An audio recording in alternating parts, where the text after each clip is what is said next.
A man with so large a brain must have something in it. The decline of his fortunes, then.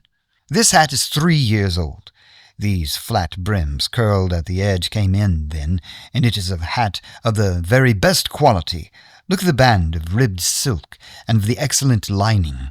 If this man could afford to buy so expensive a hat 3 years ago, and has had no hat since, then he has surely gone down in the world. Well, that is clear enough, certainly, but how about the foresight and the moral retrogression? Holmes laughed. Here's the foresight, he said, putting his finger upon the little disc and loop of the hat securer.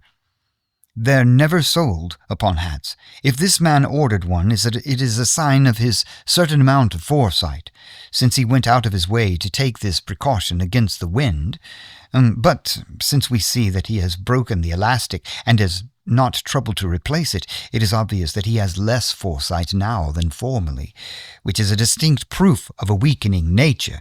On the other hand, he has endeavored to conceal some of these stains upon the felt by dabbing them with ink, which is a sign that he has not entirely lost his self-respect. Your reasoning is certainly plausible. The further points that he is middle-aged, that his hair is grizzled, that it has been recently cut, and that he uses lime cream are all to be gathered from a close examination of the lower part of the lining. The lens discloses a large number of hair ends, clean cut by the scissors of a barber. They all appear to be adhesive, and there is a distinct odor of lime cream.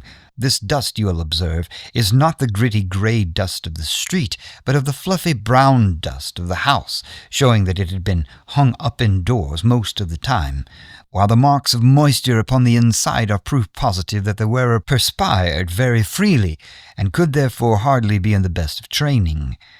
But his wife, you said she had ceased to love him. This hat has not been brushed for weeks.